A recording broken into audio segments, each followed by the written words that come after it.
जैसा कि हमने लास्ट एपिसोड में देखा था, रीता ने ड्रिंक की हुई होती है। उसके पीछे दोहा भी होता है। रीता दोहा से कहती है कि तुम मेरा पीछा क्यों कर रहे हो? अगर तुम मेरा पीछा ऐसे ही करते रहे तो मैं तुम्हें लात मारकर ऐसे गिरा दूंगी। फिर दोहा कहता है कि फ़िलहाल जिस तरह से तुम चल रही हो, लगता है तुम ही गिर जाओगी। तो रीता कहता ही है कि तुम्हें क्यों इतनी चिंता हो रही है। ये सब बोलकर वो गिरने लगती है। तभी दोहा उसे बचा लेता है, पर इस चक्कर में दोनों बहुत क्लोज आ जाते हैं। रीता दोहा की धड़कनों को फील कर लेती है। तभी दोहा उसे पुश करता है। फिर हमें मॉर्निंग का सीन दिखाया जाता है, जहाँ रीता सोकर उठती है। वो कल के इंसिडेंट को याद करती है कि कल उसने नशे की हालत में जुनू को क्या कहा कहा था।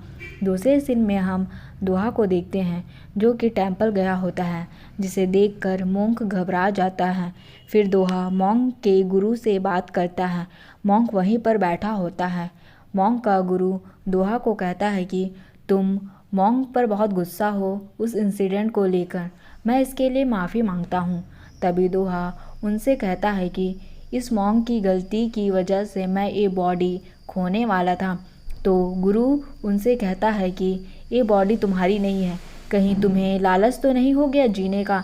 तभी दोहा कहता है कि नहीं, तुम्हें तो सब कुछ पता है, लेकिन मैं तुम्हें एक्सप्लेन नहीं कर सकता हूँ। मैं यहाँ से तभी वापस जा पाऊँगा जब मैं रीता को मार पाऊँगा, पर पता नहीं मुझे यहाँ क्या हो रहा है। अगर तुम लोग मेरे रास्ते में आए तो मैं किसी को नहीं छोड़ूंगा। तभी वो अपनी पावर से वहाँ रखे कप को तोड़ देता है और कहता है कि अगर तुम लोग मेरे रास्ते में आए तो तुम्हारा हाल भी कुछ ऐसा होगा। तभी वो ऐसा बोलकर वहाँ से जाने लगता है। फिर सीन शिफ्ट होता है। वहाँ हम मीनू को देखते हैं, जो जुनू को कह रहा होता है कि जिन्होंने तुम्हें किडनैप किया था वो गायब हो चुके हैं। जब तक उन लोगों का पता नहीं चलता तब तक मैं तुम्हारे साथ रहूँगा। तब जुनू मना कर कहता है कि आखिर तुम्हें मेरी इतनी परवाह क्यों है? वैसे भी मैं 1 महीने के बाद मरने ही वाला हूँ। तो मीनू कहता है कि मैं तुम्हारे लिए जो भी कर सकता हूँ वो सब करूँगा, ताकि मुझे बाद में रिग्रेट ना हो। फिर जुनू मीनू को हवान की फ़ोटो दिखाता है और बोलता है कि इसी आदमी ने मुझे मारने की कोशिश की है। फिर मीनू अपने लॉयर को हवान की फ़ोटो दिखाकर पूछता है कि क्या तुम्हें हवान के बारे में कुछ पता चला? तो उसका लॉयर कहता है कि वो अपने प्लेस हमेशा चेंज करता रहता है, इसलिए मुझे उसके बारे में अभी कुछ भी नहीं पता चल पाया है। फिर लॉयर मीनू से पूछता है कि क्या तुम्हें सच में लगता है कि हवा ने जुनू को मारने की कोशिश की है? तो मीनू कहता है कि मुझे अभी नहीं पता, इसका पता लगाने के लिए हमें अभी हवान को ढूंढना पड़ेगा। फिर लॉयर कहीं जा रहा होता है, उसके पास हवान का कॉल आता है, जो उसे मिलने की बात करता है। पर हम व्यूवर्स देख पाते हैं कि वहाँ पर एक्टर ताई की फ़ोटो होती है, जिसे मोस्ट वांटेड क्रिमिनल की कैटेगरी में रखा होता है। फिर हमें एक्टर ताई दिखाया जाता है, जो मास्क में होता है। वो पोस्ट ऑफिस में जाकर वहाँ कुछ पोस्ट करता है। फिर वो कार के अंदर जाता है, जहाँ पर हवान भी होता है। तय हवान से कहता है कि ये लेटर भेजने में आपने मेरी काफ़ी मदद की, इसके लिए थैंक यू। तभी हवान तय से कहता है कि तुम्हें दुनिया के सामने आना ही होगा ताकि तुम गायब हो सको। वहीं हमें पुलिस स्टेशन का सीन दिखाया जाता है, जहां पास हवान की फ़ोटो होती है, जो तय से मिल रहा होता है। नेक्स्ट सीन में हम रीता को देखते हैं, जो योगा कर रही होती है ताकि वो अपने दिमाग से किंग और जुनू को निकाल सके, लेकिन वो ऐसा करने में नाकामयाब रहती है। वहीं नायन को सोशल मीडिया के थ्रू पता चलता है कि जुनू और सेओल डेट कर रहे होते हैं। रीता वहाँ से कहीं जा रही होती है, तो नायन उससे पूछते हैं कि तुम जुनू से मिलने जा रही हो ना? तो रीता हाँ बोलती है। उसके बाद दोनों तैयार होकर जुनू से मिलने के लिए जाते हैं। जुनू वहाँ पास सेओल के साथ होता है। वहाँ पास बहुत सारे मीडिया वाले होते हैं। तो नायोन रीता को बताती है कि ये दोनों एक दूसरे को डेट कर रहे हैं। तुम सेओल को जाकर कहो कि तुम जुनू को डेट नहीं कर सकती। वो स्टेज पर रीता को धक्का मार देती है, लेकिन रीता वापस पीछे हो जाती है। तभी मीडिया वाले जुनू और रीता से पूछते हैं कि क्या वे दोनों डेट कर रहे हैं एक दूसरे को? तो सेओल तो हाँ कर देती है, पर जुनू इस पर कुछ नहीं कहता। उसके बाद कार का सीन दिखाया जाता है, जहाँ सेओल जुनू से कहते हैं कि हमारी डेटिंग की न्यूज़ ऑफिशियल हो चुकी है, तुम अब खुश हो ना? तुम तो यही चाहते थे, अब तुम खुश रहो। तो जूनू इस पर कहता है कि तुम पागल हो गई हो क्या बोल रही हो। ये बोलकर वो वहाँ से बाहर चल जाता है। तभी वो अपने सामने रीता को देखता है।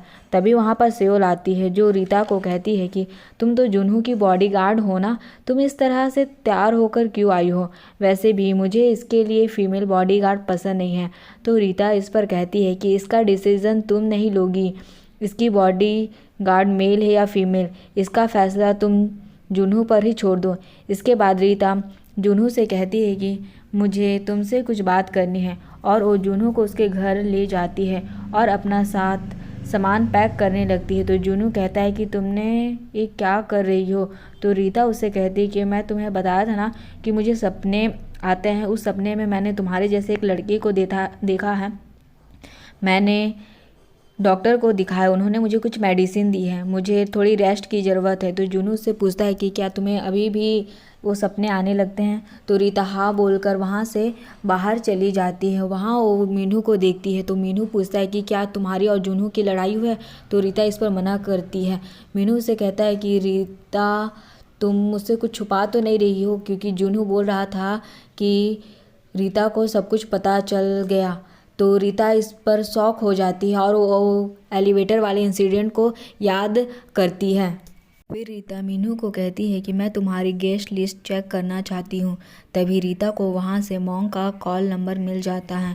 वो मॉन्ग को कॉल करती है पर उसका कॉल बिज़ी आता है। लेकिन तभी उसे ये पता चलता है कि वो मॉन्ग इस टेम्पल में रहता है। जब रीता देखती है कि वो मॉन्ग कहाँ रहता है तो वो बोलती है कि खुद से कि ये तो वही टेम्पल है जहाँ मेरे डैड का रेस्ट पीस है। फिर हम लॉयर को देखते हैं जो हवान से मिलने के लिए जा रहा होता है। तभी उसकी गाड़ी के सामने एक लड़का आ जाता है जो कि एक्टर ताय होता है। तभी वहाँ पर हवान भी आ जाता है। वहीं हम रीता को देखते हैं जो कि उसी टेम्पल में जा रही होती है। वहाँ उसे वही मॉन्क मिलता है। वो मॉन्क को कहती है कि तुम तो वही मॉन्क हो ना। तो मॉन्क कहता है कि हाँ, हम पहले भी मिल चुके हैं मेट्रो स्टेशन में। तभी वहाँ पर मॉन्क का गुरु आ जाता है जो रीता से बात करता है। वो उससे उसकी ताबीज़ के बारे में बोल रहा होता है। वो कहता है कि तुम्हारी ताबीज़ अभी तुम्हारे पास नहीं है। वो ताबीज़ तुम्हें बुरी शक्तियों से बचाती है। वैसे भी वो ताबीज़ अपने मालिक को खुद लेती है क्योंकि वो तुम्हारे लिए ही बनाई गई है। तभी रीता पूछती है कि ये ताबीज़ किसने बनाया था। तो गुरु कहता है कि तुम ज़्यादा ही जानना चाहती हो, मैं तुम्हें इस बारे में नहीं बता सकता। तभी रीता को जूनू का ख्याल आता है जो उसे नशे में कहती है कि जब मैंने उसकी धड़कनें सुनी थी उसने मुझे कहा था कि ये धड़कनें मेरी नहीं हैं, जूनू मर चुका है, मैंने उसकी धड़कनें उधार ली है। रीता जूनू को कॉल कर कहती है कि मैं तुमसे मिलना चाहती हूँ। जब रीता और जूनू मिलते हैं तो रीता जूनू से पूछती है कि तुमने ये कहा था कि ये बॉडी तुम्हारी नहीं है, जूनू मर चुका है, इसका मतलब क्या था, मुझे कुछ समझ नहीं आ रहा। तभी जूनू कहता है कि तुम्हें क्या समझ नहीं आ रहा। तो रीता बोलती है कि मुझे कुछ भी समझ में नहीं आ रहा। तो जूनू कहता है कि ये बॉडी मेरी नहीं है, जूनू मर चुका है, मैंने उसकी बॉडी अभी उधार ली है, मैं एक आत्मा हूँ, मैं 1500 सालों से भटक रहा हूँ, मुझे तुम ही मुक्ति दिला सकती हो। रीता शौक होकर कहती है कि मैं तुम्हें कैसे मुक्ति दिला सकती हूँ। तो जूनू कहता है क्योंकि पास्ट लाइफ में तुम मेरी पत्नी थी, यहाँ से जाने के लिए मुझे तुम्हारी ज़रूरत है। तो रीता शौक हो जाती है। फिर हमें पास्ट का सीन दिखाया जाता है जहाँ दोहा और 1500 साल पुरानी रीता एक दूसरे से शादी कर रहे होते हैं। जूनू रीता को ताबीज़ देता है और उसे कहता है कि ये तुम्हें बुरी शक्तियों से बचाएगा, मैं तुम्हें प्रॉमिस करता हूँ कि तुम ही मेरी इकलौती पत्नी होगी, मैं तुम्हारी रक्षा करूँगा किसी भी कीमत पर। फिर वो दोनों एक दूसरे को देखने लग जाते हैं। मुझे आपके सपोर्ट की बहुत ज़रूरत है, प्लीज़ आप मेरे चैनल को सब्सक्राइब करें। Thank you.